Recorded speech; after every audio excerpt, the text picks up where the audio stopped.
Hello, and welcome again to interview sessions here at Roots Tech. My name is Shannon Cummins-Bennett. I am the creative director for the In-Depth Genealogist, along with my partner, Jen Alford, our publisher. And today we're very excited to have a few people to talk to us about genealogy and ethics. And can you go ahead and start introducing yourselves? Sure. Judy Russell, I'm the legal genealogist, and I am from the United States. And I'm Kirsty Gray, and I run a company called FamilyWise based in the UK.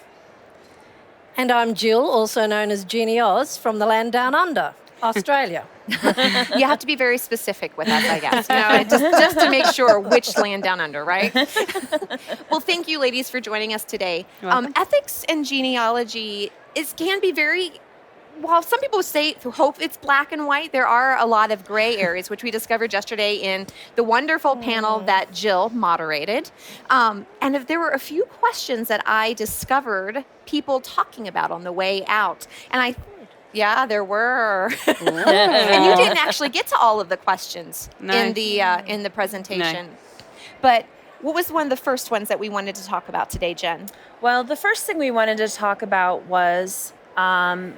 one of the things we want to talk about was terms of service. And, when we get those requests, hey, can someone do a lookup? What does that mean as far as, some of the big websites that we've all paid subscriptions to use? So we kind of wanted to go around the circle and give your thoughts and how we as genealogists can ethically handle those kind of situations. Well, I've written about this particular topic more than once as the legal genealogist. And the title of the post is Just Say No. Right. If someone asks me, does Ancestry have this document? I can answer that question. But ethically, if what they're asking me to do is to retrieve a document for them using my subscription, what they're asking me to do is the functional equivalent of taking something from my employer and giving it to them where they wouldn't go and do it with their employer. We all love the idea of having these records readily accessible online, but the fact of the matter is that we're only going to have records readily accessible online if somebody pays the bill. Yeah. And if we're all violating the terms of service, a contract that we enter into with each of these websites, we're going to lose access. Right. It's not right. We should just say no.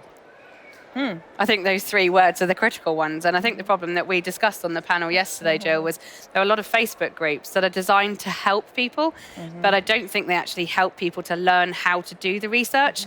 It's people saying, oh, I don't mind doing this, or I don't mind doing that. And as you say, that's just wrong, because somebody's digitized the records that we have already, but who's paying for the next raft that's going to be digitized that we all want to have access to? Well, I'm paying and I feel violated. Yeah, there you precisely. So it really gets my, bristles up when I see those requests out there on Facebook. I wonder... if one of my kids decides they're getting into genealogy, I'm sorry, I might look up something for them. But as a family member. I don't think not in but in a public forum. When you don't know the person, or I just think it is just not wrong. on. It is a violation of the agreement that each of us enters into with these websites. Absolutely. Yeah. When you click through and you say, I understand the terms of use, you are entering into an agreement just like buying a car, buying a house. Yeah. And you can be sued, you can be thrown off the service and lose your right to ever deal. Yeah. I mean, do you really not want to be able to access Ancestry at 3 o'clock in the morning in your bunny slippers? Exactly. I do. I totally do. But I think, what you were saying now, actually, if somebody actually did do that to somebody and say X, Y, or Z is actually doing this, and there was somebody who was sort of like, not named and shamed, but a suit, maybe a lawsuit, whatever, then people would, I think, stop doing it so much. I agree, but it's difficult for any of the companies to actively try to enforce this because they don't want to see the things going on either. Yeah. Yeah. Right. It's hard. It's a real problem. Right. So the other big discussion that happened yesterday, since we'll only be able to cover a few topics, not an entire hour's worth in this session, was there was an extensive discussion on what exactly is plagiarism or attribution versus stealing. Because some people, I mean, I don't know how you all were taught in your schools. I mean, we're taught one thing in the United States on, you know, if it's more than 5 words or more than this, then that is considered plagiarism. Right. And certain times you ask for attribution. Sometimes you can just give attribution. Sometimes you actually have to get written permission. Yeah. And I think for a lot of people, that is a very confusing area. Copyright in general is just a very confusing thing, unless that is your specialty. But do you have any guidelines for people on like when they should attribute versus when they should have a in written agreement with an author or a artist or? No, part of the problem is that there is a confusion between copyright on one hand and plagiarism on the other. Yes. Two You different can things. plagiarize without violating copyright. If you took something that was written in the 1800s and it was the best of times, it was the worst of times, that's plagiarism, but it's not copyright violation because the copyright is run.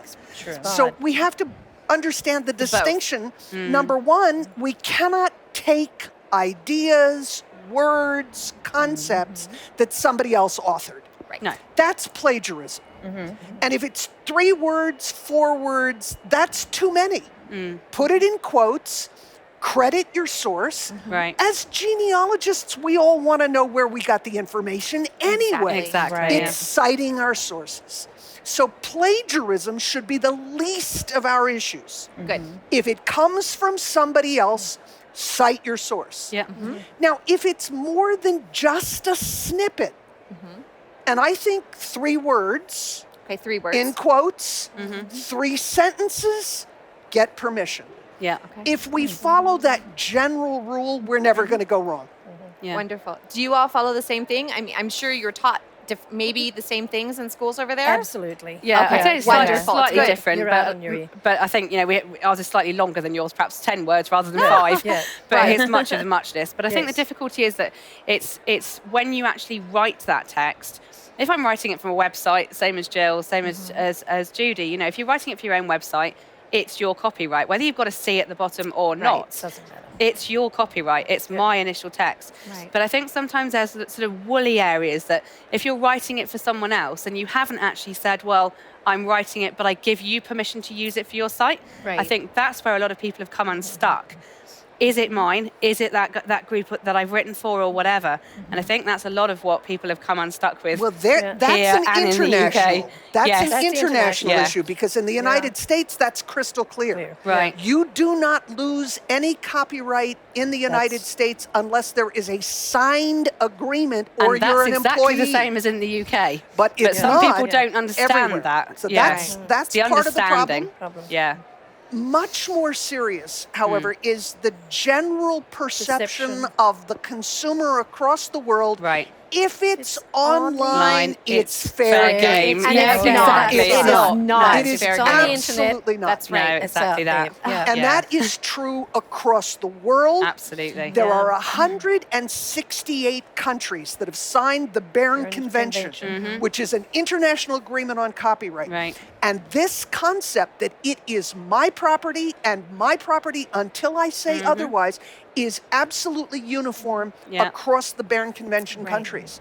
So if I'm putting it online, you ask my permission. Right. Absolutely. I have never said no to a genealogist or a genealogical society that has asked my permission. course. But I it's will come different when down they- on yeah. somebody like a ton Ton of of bricks bricks if they don't Yeah. ask. Exactly. Yeah, so often people ask me, what should I do? And my rule is, when in doubt, Don't. Yes. Yeah. Right. Yes. That's Or always don't a good do rule. it at all. Or and ask. also, Yeah. it never Yeah. hurts to ask. No. Absolutely. If Yes. there's any shadow of doubt, then I Right. just don't do Right. it. Well, Right. they Don't do it. are giving me the dirty signal that our Already? time. I know. Already? Can you That believe flew it? by. I'm sure what This they're is- actually saying is you've had 2 questions. Oh, that's what That's that it. sign means. We'll let them know that later. But I wanted to thank you all for being here today. No problem. And I know we didn't have a lot of time because we could definitely go for hours on this subject and hours. But thank you for at least those were the two big things that Jen and I noticed walking out, people discussing.